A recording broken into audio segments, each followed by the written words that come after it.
Hai kawan Sinatra, ini Suara Sinatra, siniar sastra, bahasa, sejarah, dan budaya. Dalam siniar ini kami akan mengajak kawan Sinatra untuk berbagi pemikiran, hasil penelitian, gagasan dalam bidang sastra, bahasa, sejarah, dan budaya bersama para narasumber yang pakar dalam bidangnya. Kita akan berbincang-bincang, hari ini temanya tentang perempuan dan pendidikan bersama pakar sastra dan budaya yang mengkhususkan diri mengkaji perempuan dan gender. Siapa coba? Tidak lain dari Dekan Fakultas Ilmu Budaya, yaitu Ibu Profesor Akwarini Priyatna. Selamat pagi Bu Atwin. Pagi. Nah, kita sekarang akan bicara tentang perempuan dan gender yang akan mengkhususkan diri pada perempuan dan pendidikan.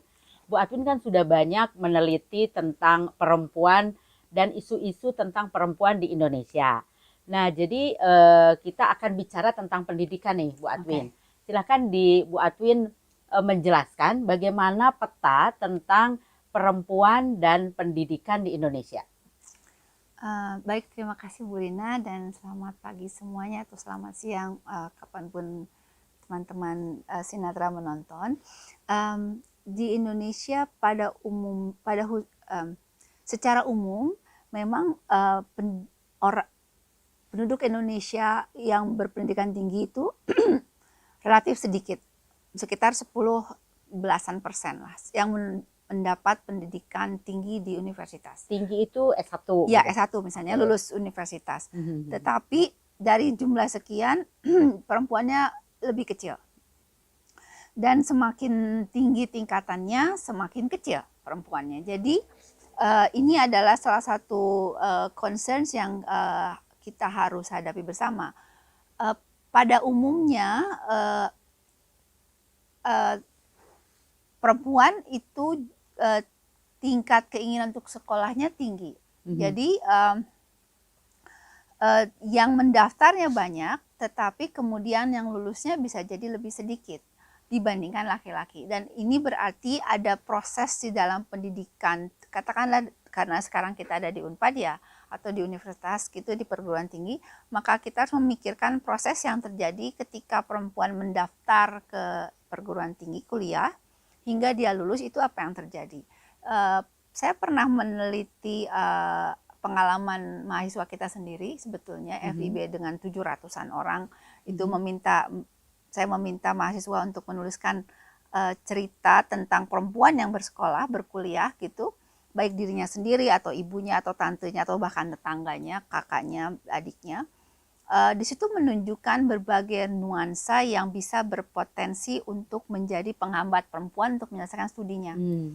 Hal-hal kecil seperti misalnya perempuan lebih banyak dibebani pekerjaan rumah tangga dibandingkan saudara laki-lakinya, gitu ya.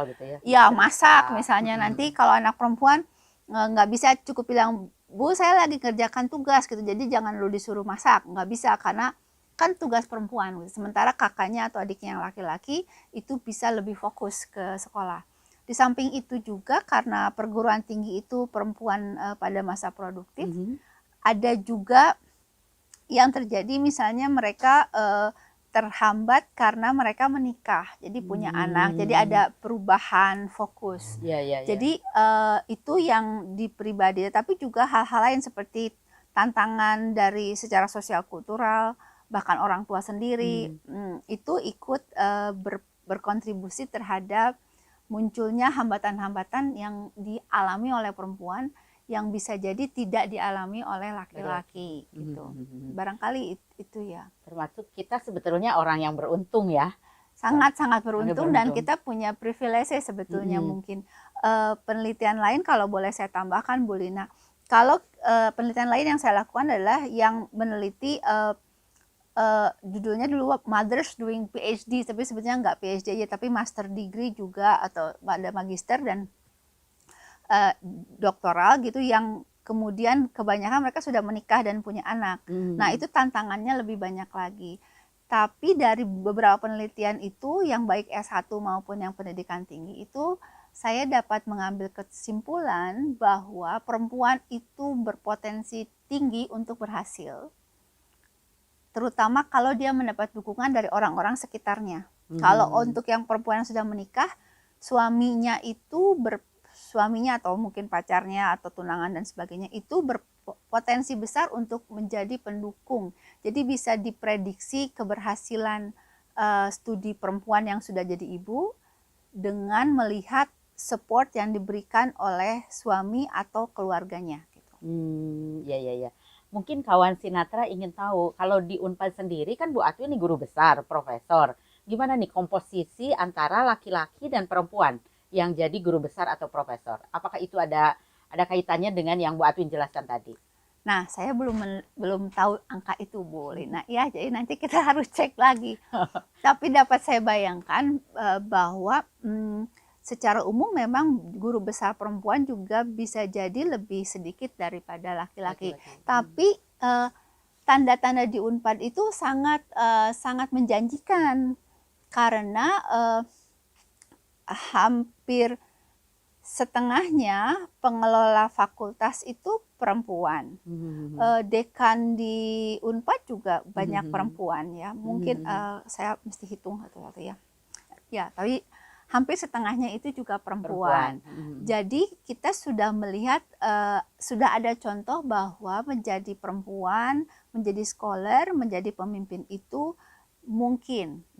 Dan bahwa Unpad bahkan punya rektor perempuan. Dan ya, kemarin kita bicara soal ini kerjasama Unpad dan ITB, dua universitas prominent yang direktori oleh perempuan. Jadi mereka lah role models kita dan mereka akan leading the way begitu. Terus tadi Bu Atwin bilang perempuan itu punya potensi untuk berhasil kan? Apakah mungkin atau menurut penelitian yang sudah dilakukan oleh Bu Atwin bahwa tingkat resiliensi perempuan itu lebih baik atau lebih tinggi atau bagaimana? Saya belum sampai resiliensi secara mendetil ya.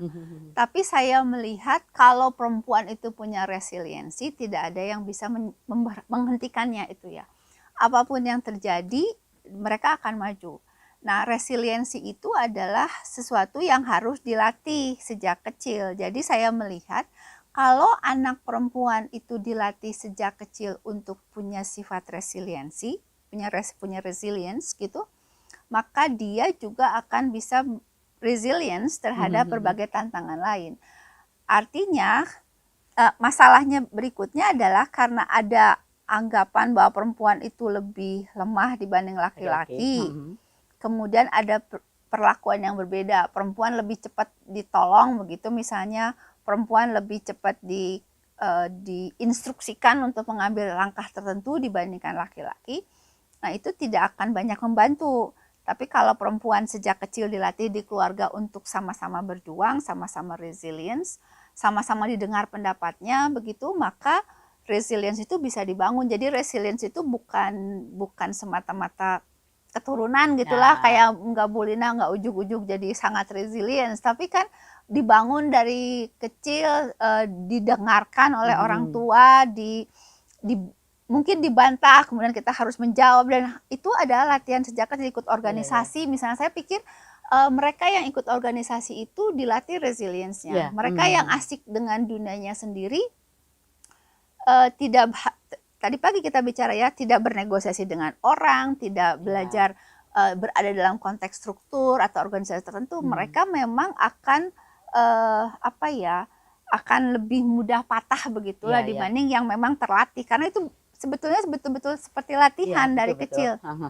Gitu. Karena itu kan proses yang menempa seseorang menempa kita juga.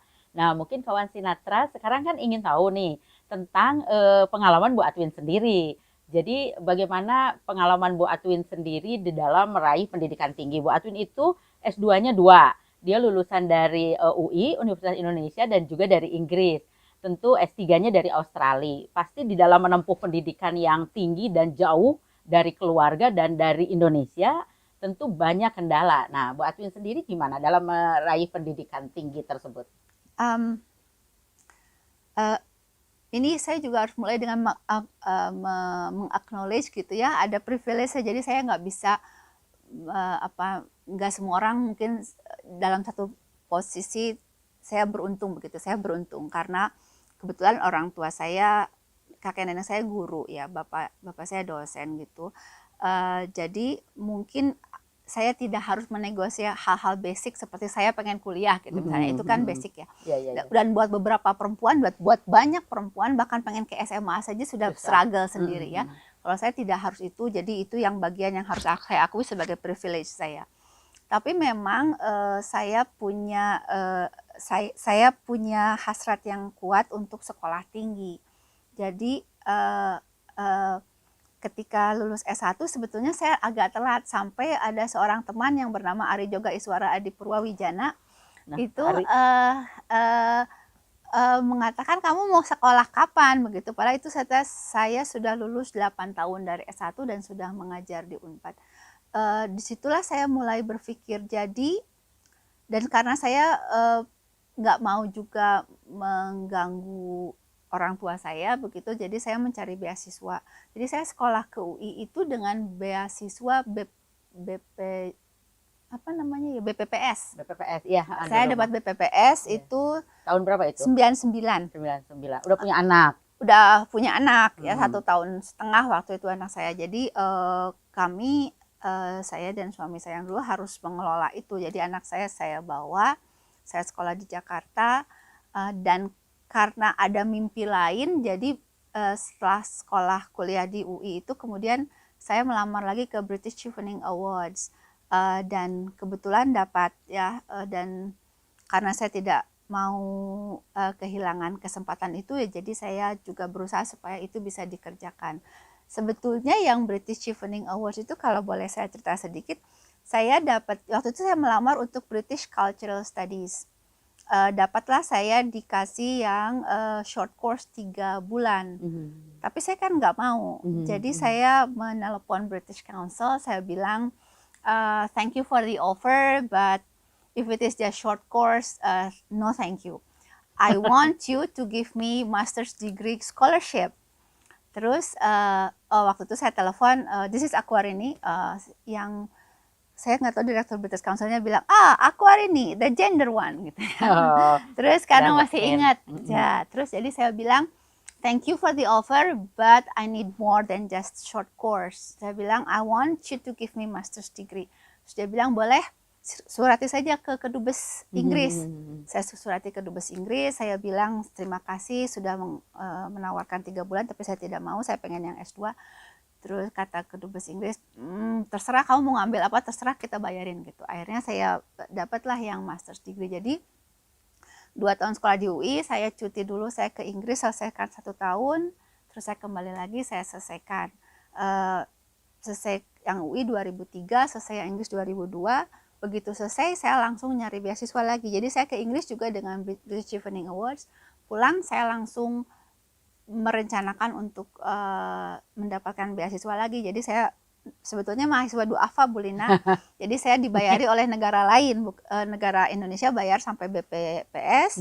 Setelah itu saya dibayari negara lain, dan saya memilih Australia karena waktu itu boleh membawa keluarga, karena saya nggak mau lagi meninggalkan anak-anak untuk sekolah.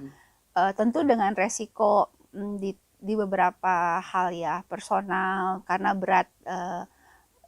Menurut saya pendidikan tinggi itu juga barangkali ujian ketahanan yang tadi kata Bu Lina ya.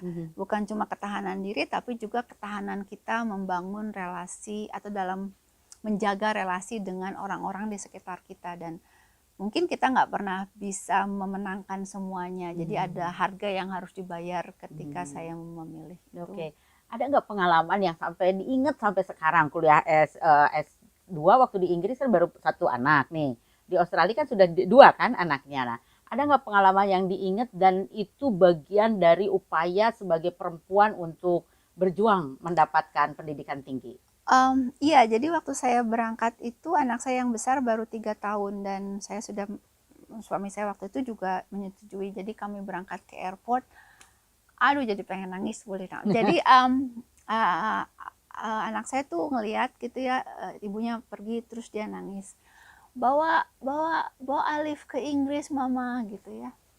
Dan saya nggak bisa nunggu, saya lari gitu ya, kata suami saya waktu itu, lari gitu.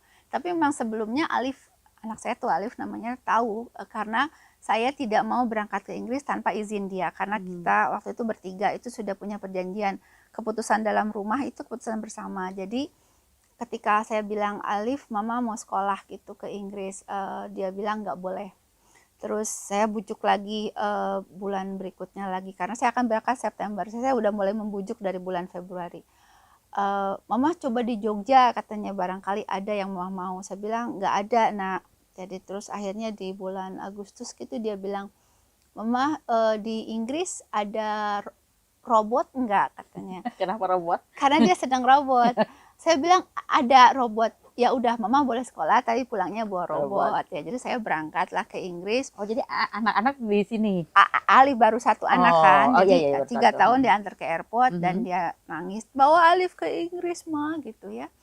Saya nangis, saya lari gitu, terus saya nggak mau lihat lagi ke belakang.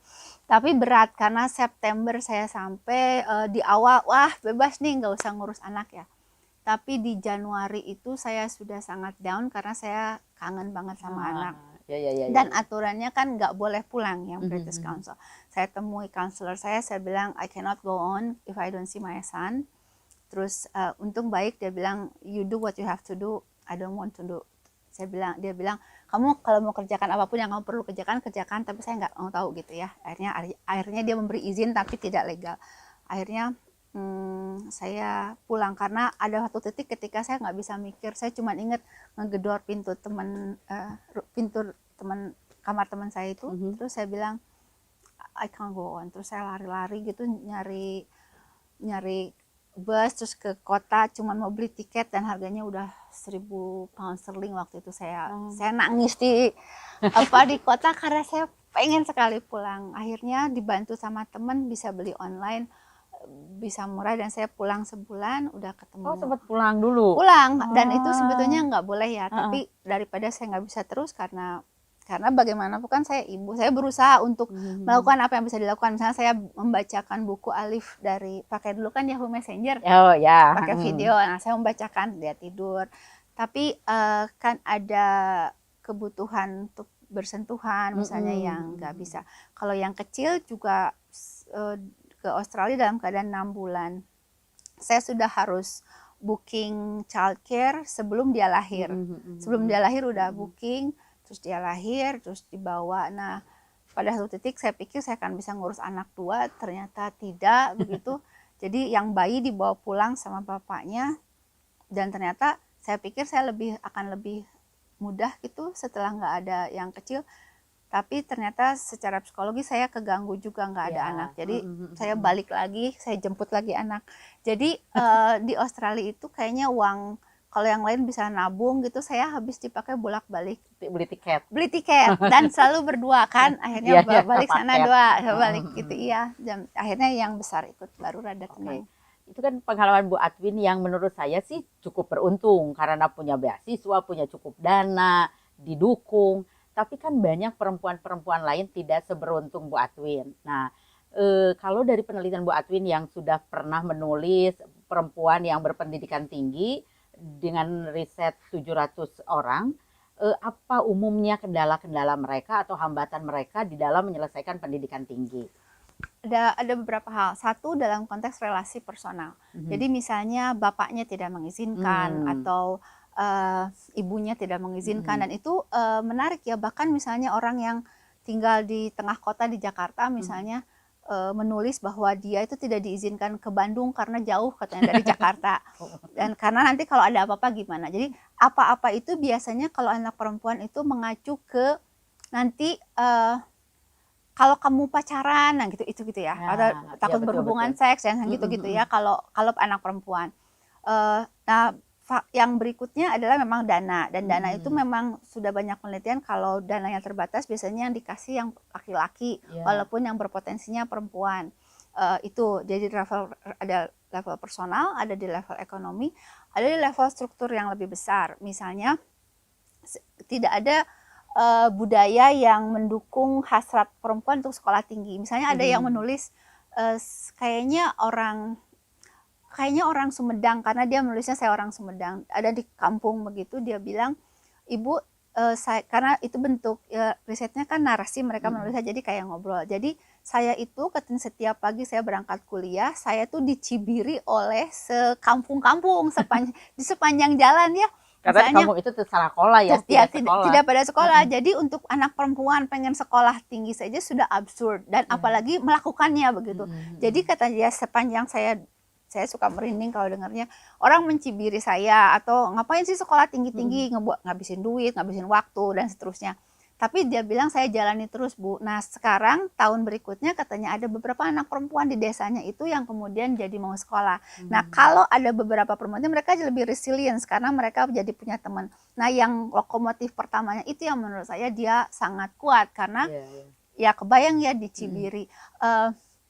Itu yang di level-level itu yang biasanya jadi masalah yang sebetulnya personal, di level sosial kultural, dan di level ekonomi, di isu ekonomi. Dan pada level yang lebih di level yang saya bilang S2 S3 itu karena mereka usia reproduksi sudah menikah, maka ada multiple tasking yang juga tidak mudah karena tidak semua laki-laki rela berbagi beban.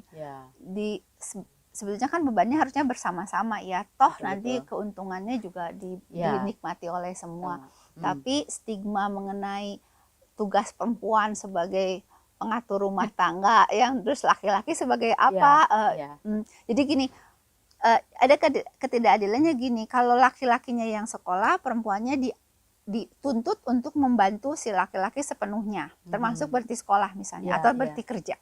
Tapi kalau perempuan yang sekolah, itu dia seperti menuntut sesuatu yang bukan haknya. Jadi kalau laki-laki sekolah dia bisa pulang terus saya mau kerjakan tugas gitu ya. Sementara kalau perempuan sekolah dia akan pulang, kamu kan udah keluar rumah, jadi harus mengerjakan. Jadi kayak harus ditebus waktu yang dia pakai untuk bekerja apa itu harus ditebus dengan bekerja lebih keras. Nah ini kan di level sosial kultural yang harus tidak mungkin dikerjakan oleh perempuan sendiri. Jadi laki-laki yang sudah terbuka pikirannya kemudian harus diundang untuk bersama-sama mengubah tatanan ini, cara berpikir ini, karena kalau tidak berubah ya kita akan hidup di situasi yang seperti ini terus ya. Dan jangan lupa kalau kata Michael Kimmel, gender equality is good for everybody and especially for men. Sebetulnya yang akan sangat diuntungkan itu bisa jadi laki-laki. Oke. Nah, menarik sekali ya, banyak yang sudah diceritakan atau dibicarakan oleh Bu Atwin yang seharusnya ini banyak yang bisa digali dari sini. Sebelum kita akhiri, yang terakhir Bu Atwin ingin dikatakan, apa sih yang harus kita lakukan agar tatanan yang selama ini sudah terlanjur mapan, walaupun sekarang sudah mulai berubah, tapi akan terus berubah. Mungkin ada pesan atau ada semacam apa kata terakhir dari Bu Atwin. Serem banget ya kata terakhir. Tapi begini, menurut saya intinya adalah perubahan itu hanya terjadi kalau kita berubah bersama-sama gitu. Perubahan hanya terjadi kalau kita berubah bersama-sama. Karena kalau sendirian yang akan bisa berubah ya, kita harus berubah dan kita harus menyadari bahwa keadilan gender itu baik bagi laki-laki dan perempuan. Dengan demikian tugas laki-laki juga untuk membantu perempuan.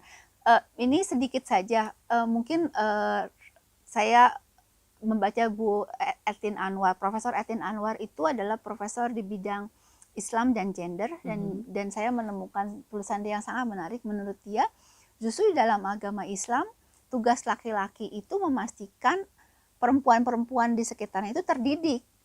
Jadi ibunya, anaknya, saudara perempuannya itu harus terdidik, dan itu kewajiban si laki-laki. Jadi kalau perempuan istri misalnya istri, nggak bisa ngomong istri kita ya, maksudnya istrinya teman-teman yang laki-laki itu pengen sekolah, justru itu kewajiban laki-laki. Tanggung jawab dia ya. Karena itu tanggung jawab dia, kewajibannya adalah mendukung, karena itu sudah jadi kewajibannya. Jadi bukan malah kamu kan udah sekolah, jadi ke rumah harus lebih banyak membantu gitu. Jadi barangkali itu kita berubah bersama-sama, kita buka pikiran. Ingat yang sudah lama itu belum tentu yang baik gitu. Yang sudah berkarat dalam diri kita mungkin juga sudah waktunya kita pertanyakan dan pikirkan ulang begitu. Oke. kawan Sinatra. Ini perbincangan yang menarik. Ada satu yang menarik tadi kata Bu Atwin, yaitu perubahan itu akan terjadi kalau kita sama-sama berubah. Nah, tunggu siniar kita selanjutnya pada minggu yang akan datang. Jangan lupa agar kita terus bisa memberikan informasi-informasi mengenai pemikiran dalam bidang sastra, budaya, sejarah. Terus jangan lupa di like, comment, and subscribe. Dadah. Ya.